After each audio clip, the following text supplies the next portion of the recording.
High viewers, నేను మీ doctor Kola. మరి ముఖ్యంగా diploma in elementary education first ఇయర్లో జాయిన్ అయిన విద్యార్థులందరూ కూడా ఇప్పటి నుంచే మరి చాలా ఉత్సాహంతో మరి టెట్ ఎప్పటి నుంచి ప్రిపేర్ కావాలి సార్, సీటెట్ ఎప్పటి నుంచి ప్రిపేర్ కావాలి అనే విషయాన్ని మెసేజ్ చేయడం జరుగుతుంది. అదేవిధంగా మరి ఎప్పుడు స్టార్ట్ చేయాలి ఏంటి ఇవన్నీ కూడా అడగడం జరుగుతుంది. అసలు టెట్ ఎందుకు, సీటెట్ ఎందుకు అన్నది కూడా మనం ఒకసారి గమనించిన తర్వాత దానికి సంబంధించి మరి ఏమేమి ప్రిపేర్ అయితే మనము మంచి స్కోర్ చేయగలుగుతాం, రేపు పొద్దున కాంపిటీషన్లో నిలబడగలుగుతాం, మరి ఎప్పుడు స్టార్ట్ చేయాలి. ఒకటి మొట్టమొదట గమనించాల్సిన అంశం ఏంటిదంటే మనము టెట్ ప్రిపరేషన్ మీ ఫస్ట్ ఇయర్ నుంచే స్టార్ట్ చేయాలి. ఎందుకు సార్ ఫస్ట్ ఇయర్ నుంచి అంత తొందరగా అని అంటే, సెకండ్ ఇయర్ లాస్ట్లో మనం రాసినట్టయితే సరిపోతుంది కదా సార్ అంటారు కదా. ఎందుకంటే మీ యొక్క ఫస్ట్ పేపర్ ఏదైతే ఉందో బాల్య దశ వికాసము లేదా చైల్డ్ పెడగాలజీ అంటామా, చైల్డ్ డెవలప్మెంట్ పేపర్ ఉంటుందో దాన్ని మనం చైల్డ్ పెడగాలజీ అంటాం. దాని నుంచి 30 మార్కులు వస్తాయి. సో మీ ఫస్ట్ పేపర్ నుంచి 30 మార్కులు వస్తాయి. ఇంకా సెకండ్ పేపర్, థర్డ్ పేపర్ మీరు పక్కకు పెట్టండి. ఫోర్త్ పేపర్ ఏదైతే తెలుగు మెథడాలజీ ఉంటుందో, అదేవిధంగా ఫిఫ్త్ పేపర్ ఏదైతే మ్యాథమెటిక్స్ ఉంటుందో దాని నుంచి 12 మార్కులు వస్తాయి. సో మనము ఫస్ట్ ఇయర్ నుంచే మనం చూసినట్టయితే ఫస్ట్ ఇయర్లో 30 + 12 మార్క్స్ వస్తున్నాయి. సో 42 మార్క్స్ ఫస్ట్ ఇయర్ వస్తున్నాయి. కాబట్టి మనం ఫస్ట్ ఇయర్ నుంచే స్టార్ట్ చేయాలి. సో ఫస్ట్ ఇయర్ నుంచి ఎందుకు స్టార్ట్ చేయాలంటే మనం రేపు పొద్దున కాంపిటీషన్లో వెనకబడద్దు, రైట్? ఎంత లేట్ స్టార్ట్ చేస్తే అంత వెనకబడతాం. సో మన టెట్ ఎందుకు ప్రిపేర్ కావాలంటే తెలంగాణ ప్రభుత్వం నిర్వహించే ఏదైతే డిఎస్సి కావచ్చు, టీఆర్టీ కావచ్చు, దానికి అర్హత కావాలంటే టెట్లో క్వాలిఫై కావాలి. లేదా సీటెట్ కూడా మనం క్వాలిఫై అయినా తెలంగాణ ప్రభుత్వం నిర్వహించే డిఎస్సి లేదా టెట్లో మనం ఎలిజిబుల్ ఉంటాము. అయితే ఒకటి గమనించాలి, వ్యత్యాసం అన్నది ఏమీ లేదు. రెండిట్లో కూడా ఒకే రకమైన ఏవైతే సబ్జెక్ట్స్ ఉంటాయి.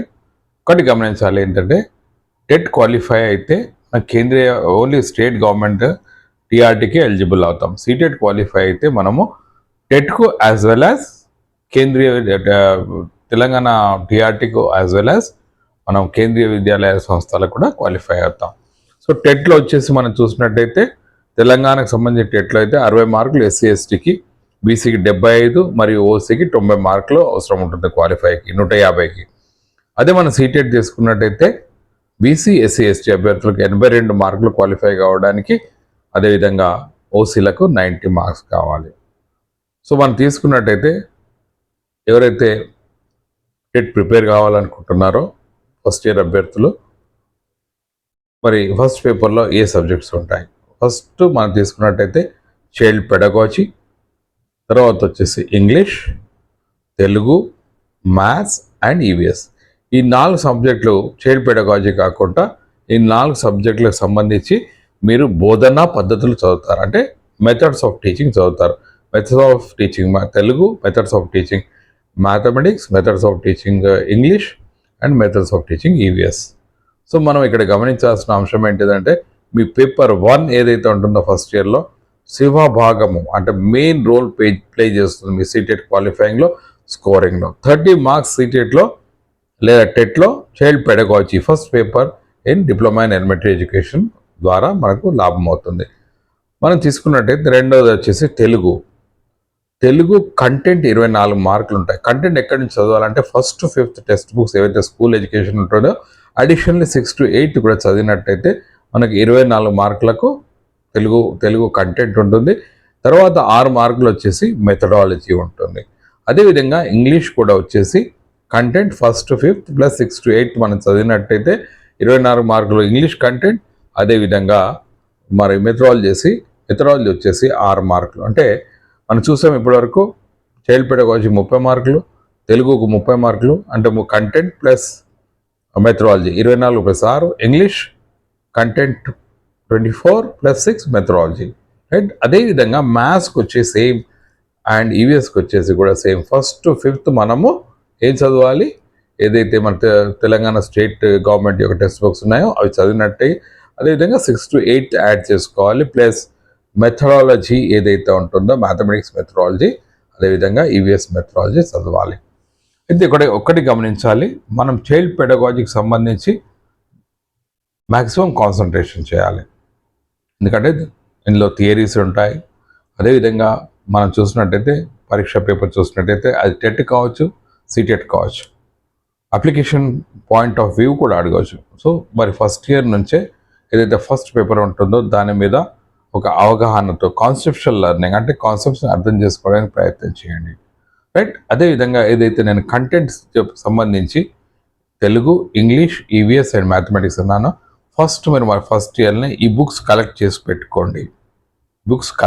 పెట్టుకోండి. అదేవిధంగా మనం చూసినట్టయితే Telugu methodology, mathematics methodology, English methodology, EVS మనకు మీ యొక్క అకాడమిక్ ఫస్ట్ ఇయర్ సెకండ్ ఇయర్లో ఉంటాయి కాబట్టి వాటిని కలెక్ట్ చేసుకోవాలి.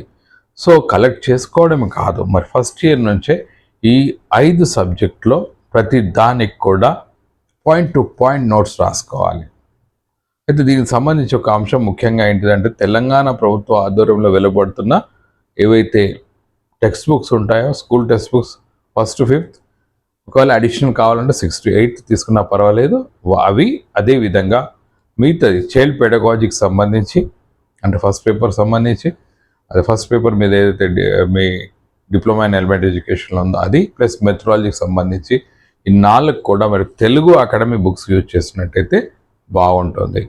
సో ఈ 5 మీద మీరు పట్టు సాధించినట్టయితే 150లో మీరు మ్యాక్సిమం స్కోర్ చేయొచ్చు. ఎందుకంటే మ్యాక్సిమం స్కోర్ ఎందుకు అవసరం పడుతుందంటే మీకు రేపు టీఆర్టీలో మీకు ఈ మార్క్స్ యొక్క మనం ఏమంటామంటే పర్సంటేజ్ అంటే యావరేజ్ తీసుకొని మీకు అక్కడ అడిషన్ జరుగుతుంది. అంటే మీకు ఈ వచ్చే మార్కులది అక్కడ మీకు యాడ్ చేస్తాను. అంటే దీంట్లో ఎక్కువ స్కోర్ చేసినట్టయితే అక్కడ ఎక్కువ అడిషన్ అవుతుంది పర్సంటేజ్. సో అదేవిధంగా మరి సీటెట్ ఎందుకు ప్రిపేర్ కావాలి అంటే సీటెట్ కూడా సేమ్ ఒకేలాగే ఉంటుంది. మనం 2 రాసినా కూడా మనకేం లాస్ ఏం లేదు, ఎందుకంటే ప్రాక్టీస్ పెరుగుతూ ఉంది. ఒకవేళ మన టెట్లో 100 మార్కులు వచ్చినాయి అనుకోండి, నెక్స్ట్ ఒక 1 month తర్వాత సీటెట్ ఉంటే 110 వస్తే మనకు నష్టం ఏంటి? ఆ 110 టెట్లో ఉపయోగపడతాయి కదా. సో మనము మరి టెట్ రాయాలి, సీటెట్ రాయాలి, రైట్. ఇవి 2 రాసినట్టయితేనే మనకేమవుతుందంటే మంచి ప్రాక్టీస్ అవుతుంది. టీఆర్టీ ఎగ్జామ్లో మనం సఫలం కావడానికి అవకాశం ఉంటుంది. అయితే మళ్ళీ ఒకటి గమనించాలి, టెట్లో అడ్వాంటేజ్ ఉందా, సీటెట్లో అడ్వాంటేజ్ ఉందా? ఓకే, 2 కూడా సమాన స్థాయి కఠినత్వం అంటే అంటే డిఫికల్టీ లెవెల్ ఉంటుంది. అయితే ఒక్కటి ఏంటంటే సీటెట్లో మనకు లాంగ్వేజెస్ ఏవైతే భాషలకు సంబంధించి మనం తెలుగు, ఇంగ్లీష్ తీసుకుంటున్నాం కదా, అందులో లాంగ్వేజ్ 1 ఏంటిది, లాంగ్వేజ్ 2 ఏంటిది అన్నది అక్కడ మెన్షన్ చేయాల్సి ఉంటుంది. అదే టెట్లో అయితే మనకి ఏముంటుందంటే తెలుగు, ఇంగ్లీష్ 2 కూడా కంటెంట్ కానీ మెథడాలజీ కానీ ఒకే స్టాండర్డ్ ఉంటుంది. కానీ సీటెట్లో వచ్చేసి 20 భాషలు ఇవ్వడం జరుగుతుంది, లాంగ్వేజెస్ ఇవ్వడం జరుగుతుంది. అలాగే 2 తీసుకోవాలి. ఓకే, మీరు ఆంగ్ల మాధ్యమం ఇంగ్లీష్ మీడియం విద్యార్థులు అయినట్టు మీరు ఏం చేస్తారు, లాంగ్వేజ్ 1 ఇంగ్లీష్ తీసుకుంటారు. లాంగ్వేజ్ 2 ఏం చేయాలి, ఒకవేళ మీ మాతృభాష తెలుగు ఉన్నట్టయితే లాంగ్వేజ్ 2 తీసుకోండి. ఒకవేళ మీరు ఇంగ్లీష్ ఫస్ట్ లాంగ్వేజ్ తీసుకుంటారే, సెకండ్ లాంగ్వేజ్ కింద ఉర్దూ తీసుకున్నట్టయితే ఉర్దూ మీడియం వాళ్ళైతే ఉర్దూ తీసుకోవచ్చు. ఒకటి గమనించాలి, అడ్వాంటేజ్ ఏముంటుందంటే సీటెట్లో ఈ లాంగ్వేజ్ 1, లాంగ్వేజ్ 2. లాంగ్వేజ్ 1 కొద్దిగా టఫ్ ఉంటుంది. అయితే మనం అభ్యర్థులం లాంగ్వేజ్ 1 ఎందుకు టఫ్ ఉంటుంది అంటే మనం రెగ్యులర్గా అది మీడియం కావచ్చు లేదా దాని మీద మనకు పట్టు ఉండొచ్చు. ఫర్ ఎగ్జాంపుల్ తెలుగు మీడియం అభ్యర్థులు అనుకోండి, తెలుగు ఫస్ట్ లాంగ్వేజ్ తీసుకోండి, లాంగ్వేజ్ 2 ఏం చేస్తారు, ఆంగ్లం తీసుకోండి. అయితే ఇక్కడ గమనించాల్సిన అంశం ఏంటంటే లాంగ్వేజ్ 1, లాంగ్వేజ్ 2 ఏవైతే ఉన్నాయో సీటెట్లో లాంగ్వేజ్ 2 పేపర్ కొద్దిగా ఈజీగా ఉంటుంది. సో మనం ఏమన్నా టెట్లో అయితే ఏమవుతుంది, తెలుగు కానీ ఇంగ్లీష్ కానీ 2 సేమ్ డిఫికల్టీ లెవెల్ కఠినత్వం ఉంటుంది. కానీ సీటెట్లో సెకండ్ది అయితే లాంగ్వేజ్ 2 తీసుకుంటామో కొద్దిగా ఈజీగా ఉంటుంది. సో కాబట్టి మనం ఏమంటున్నామంటే 2 రాయండి, స్కోర్ పెరుగుతుంది, అనుభవం పెరుగుతుంది కదా. సో 2 అనుభవాలు ఏమవుతాయి, రేపు టీఆర్టీకి ఉపయోగపడుతుంది.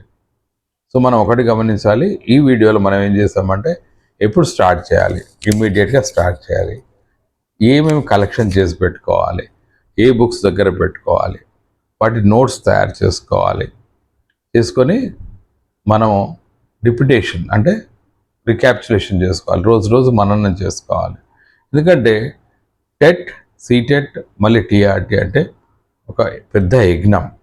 అంటే మిమ్మల్ని నిరుత్సాహపరచట్లేదు, కానీ ఒక ఏం పెట్టుకొని మీ ఈ కోర్సులో జాయిన్ అయ్యారు కాబట్టి ఏదైతే 2 years జరుగుతుందో ఆ 2 years కూడా ఇదే సీరియస్నెస్ ఉంటే మీరు మీ డిప్లొమా ఇన్ ఎలిమెంటరీ ఎడ్యుకేషన్ అయిపోయే లోపల మీరు సక్సెస్ కావడానికి అవకాశం ఉంటుంది. లేదు మనము సెకండ్ ఇయర్ అయ్యేటప్పుడు మళ్ళీ స్టార్ట్ చేద్దాం ప్రిపరేషన్ అంటే you will be left out. ఎందుకంటే కాంపిటీషన్ చాలా ఉంది. ప్రతి విద్యార్థి నాకు తెలిసి ఎవరైతే సీరియస్గా ఏదైతే టీచర్ జాబ్ గురించి ఆలోచన ఉంటారో జాయిన్ అయిన తెల్లారి నుంచే ఈ యొక్క వర్క్ స్టార్ట్ చేస్తారు. సో మీరు ఒకటి గమనించాలి, ఏదైతే బుక్స్ చెప్పానో అవి సరిపోతాయి ముఖ్యంగా. ఎందుకంటే తెలంగాణ ప్రభుత్వము సంబంధించి ఎగ్జామ్స్ అన్నీ కూడా ఈ బుక్స్ నుంచి వస్తాయి. సో చాలా మటుకు విద్యార్థులు ఏం చేస్తారంటే ఆ పబ్లికేషన్స్ ఈ పబ్లికేషన్ తీసుకుంటారు, ఓకే. బట్ మనకు అథెంటిక్ ఏముంటుందంటే ఈ బుక్స్ నుంచే మనం రేపు పొద్దున ఆన్సర్స్ ఏమన్నా మనకు కోట్ చేసిన ఆన్సర్స్ వాళ్ళు ఇచ్చిన కీ ఆన్సర్స్ తప్పు ఉన్నాయని మనం అంటే వీటి ద్వారా వెరిఫై చేసుకోవచ్చు. సో మరి తక్షణ కర్తవ్యం ఏంటి అంటే ఎవరైతే కొత్తగా జాయిన్ అయ్యారో మీరు బుక్స్ కలెక్షన్ చేసుకోండి. అదేవిధంగా మీ యొక్క ప్లాన్ చేసుకోండి 2 ఇయర్స్లో ఎప్పుడెప్పుడు ఏం చదువుతాం, ఎక్కడ వరకు చదువుతాం. So collection of books as well as planning for the examination and seriousness. అంటే ఇక్కడ ముఖ్యంగా 3, ఒక కమిట్మెంట్ తోటి, ఒక డెడికేషన్ తోటి, ఒక ప్రిజర్వేషన్ పర్సివరెన్స్ తోటి చదివినట్టయితే మీరు డెఫినెట్గా మరి 2 ఇయర్స్ అయిపోయేలోపల సీటెట్ క్వాలిఫై అవుతారు. అదేవిధంగా రేపొద్దున టీఆర్టీకి ఉపయోగపడుతుంది.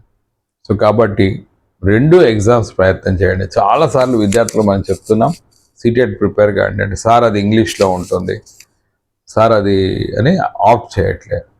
సో డెఫినెట్లీ మరి కేంద్రీయ విద్యాలయాల్లో ఏం అవకాశాలు ఉంటాయని దాని గురించి కూడా నేను ముందు వీడియోలు చెప్తాను.